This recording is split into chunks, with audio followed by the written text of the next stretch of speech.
নিষিদ্ধ সংগঠন।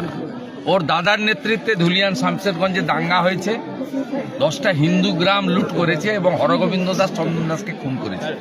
এই দেশদ্রোহীরা তৃণমূলের সম্পদ এবং এদের বাড়ছে।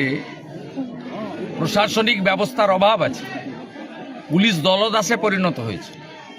এখানকারই আমাদের একজন নেতৃত্বকে তুলে নিয়ে গেছে দুদিন আগে, যেখানে বিরোধী দল নেতা আসছে জানার জন্য। ফর্ম 7 জমা নেওয়া হচ্ছে না, বিজেপির অভিযোগ। অমিত মালভিয়া টুইট করেছে নেওয়া উচিত। বিএলও, এইআরও, ইআরও পরিষ্কার আইনে আছে, তারা নেবেন। এবার তারা শুনানিতে কাগজপত্র দেখে সিদ্ধান্ত নেবেন, সেটা তো পরের কথা। তৃণমূলের যেটা অভিযোগ, ফর্ম 7 জমা দিয়ে তৃণমূলের নেতাদের নাম কাটাতে চাইছে বিজেপি। তো তৃণমূলের নেতারা তো নোটিশ পাবেন। তারা যদি বাংলাদেশি না হন, রোহিঙ্গা না হন, বাংলাদেশের মুসলমান না হন, তাদের অত চিন্তার কি? আমার বিরুদ্ধে তৃণমূল যদি ফর্ম দিত, আমি তো আনন্দিত হতাম, আমাকে ডাকতো, আমি কাগজপত্র নিয়ে যেতাম। আগামীকাল নন্দীগ্রামে সেবাশ্রয় শুরু হচ্ছে। সেবাশ্রয় নন্দীগ্রামে না, সে শুরু করতে পারেন, ভোটে কোনো লাভ হবে না। 1 মাস পরে ভোট ঘোষণা হবে, 5 বছর দেখা নেই। এখন হঠাৎ করে হাজির হয়েছেন। নন্দীগ্রাম বলুন, জঙ্গলমহল বলুন, তার আত্মীয় কুটুমকে ছেড়ে পরিযায়ীদের গ্রহণ করবে কেন? পরিযায়ীদের গ্রহণ করবে না।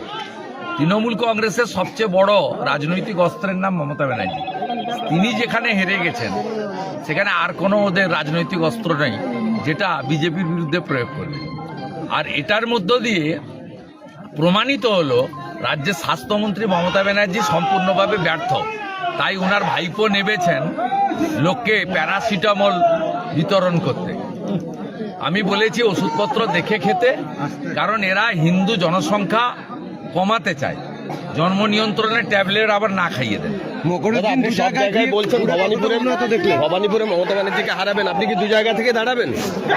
বিজেপি ঠিক করবে, আদৌ দাঁড়াবো কিনা ঠিক সেটা বিজেপি ঠিক করবে। দাঁড়ানোর লক্ষ্য নিয়ে কাজ করি না। এখানে যে এসছে এটা বীরপুর এসটি রিজার্ভ, না ভবানীপুরে এবং দাঁড়ানোর লক্ষ্য নিয়ে কাজ করি না। আমি এখানে 10-এ এসেছিলাম, তৃণমূল ছিল না এখানে, ঝাড়খণ্ড পার্টি ছিল, ধামসা মাদল চিহ্ন, আর ছিল সিপিআইএম, শম্ভু মান্ডির মাড়ি। এখানে আমি বলে গেছিলাম সিপিএম কাজ করেনি, তোমরা পরিবর্তন করো, করে দিয়েছিল জঙ্গলমহল।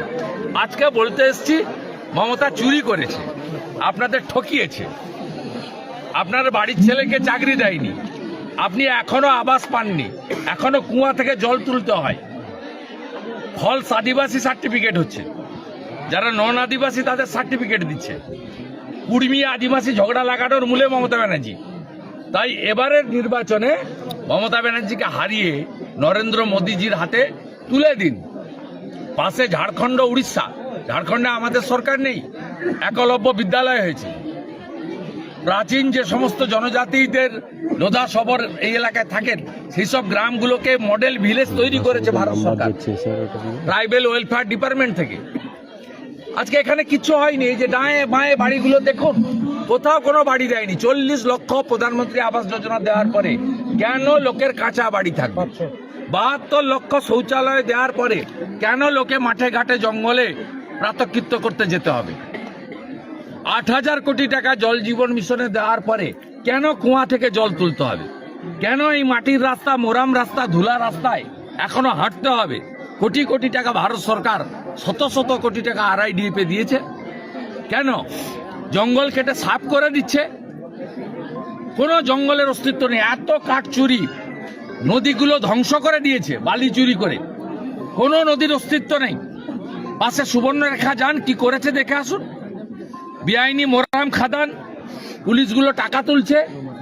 এই বড় রাস্তা দিয়ে, চিচিটা দিয়ে আপনার গরু পার করাচ্ছে, ঝাড়খণ্ডের পার গরু 2000 করে টাকা তুলে কলকাতা কালীঘাটে পৌঁছে দিচ্ছে। চুরি চুরি চুরি। দেবনাথ সহ প্রত্যেকটা নেতাকে আমি চিনি, আমার হাত ধরে তারা তৃণমূল। ফাটা পায়জামা সেলাই করে পড়তো, চপ্পল, হাওয়াই চপ্পল। আর এখন এয়ার কন্ডিশন গাড়ি ছাড়া চলে না। একবার বিয়ে বাড়ি হয় গ্রামে চন্দননগরের আলো লাগিয়ে, আবার বিয়ে বাড়ির একটা রিসেপশন হয় খড়গপুরে, মেদিনীপুরে। এদের এত টাকা আসে কোথা থেকে?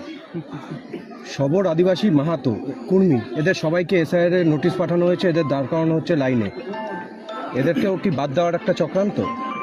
প্রথম কথা বলি, ইলেকশন কমিশন সরলীকরণ করে দিয়েছে।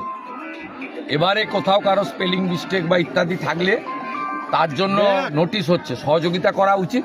আর যারা বয়স্ক অক্ষম যেতে পারছেন না তাদেরকে বাড়ি থেকে নিয়ে যাচ্ছে। যারা এলাকায় নেই, পড়াশোনার জন্য গেছেন বা পরিযায়ী শ্রমিক, তাদের বাড়ির লোক গেলে হচ্ছে। এবং কেউ যদি অনলাইনে অন্য জায়গা থেকে যুক্ত হতে চান সেটাও হচ্ছে। যারা থাকেন না তাদের যাওয়ার দরকার নেই, বাড়ির একজন লোক গেলেই হবে। আর যাদের 85 বছর ঊর্ধ্বে যাওয়ার কোনো প্রশ্ন নেই। তারপরেও যারা অসুস্থ, ইলেকশন কমিশন অনেকগুলো ব্যবস্থা নিয়েছে। কিছু বাংলাদেশি মুসলমান অনুপ্রবেশকারী মুক্ত পশ্চিমবাংলায় ভোটার তালিকা তৈরি করতে গেলে ভারতবর্ষের নাগরিকদের ইলেকশন কমিশনের সঙ্গে সহযোগিতা করা উচিত। এর ফল আপনি পাবেন। দেশ মজবুত হলে পশ্চিমবঙ্গ মজবুত হবে, পশ্চিমবঙ্গ মজবুত হলে আপনিও সুরক্ষিত থাকবেন।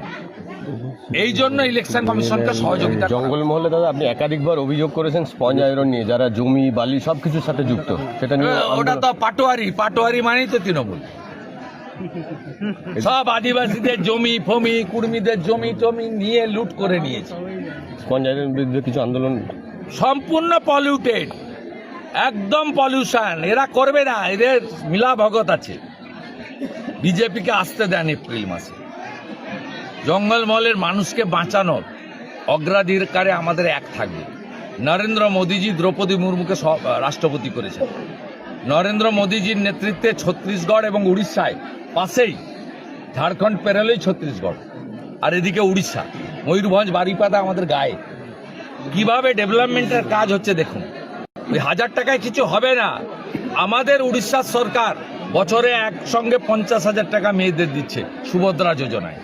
মানুষ জানে মোদিজিকে আনলে কাজ হবে, তাই মানুষ আমাদের পক্ষে। এখানে মানুষজন একটা অভিযোগ করছে যে তারা বিজেপি করে, সে কারণে তাদের অনেকের ইলেকট্রিকের তার কেটে দেওয়া হয়েছে, ইলেকট্রিক বিল, ইলেকট্রিক লাইন কেটে দেওয়া হয়েছে। পঞ্চায়েতে যিনি দাঁড়িয়েছিলেন ফর্মও দেওয়া হয়নি বলে অভিযোগ।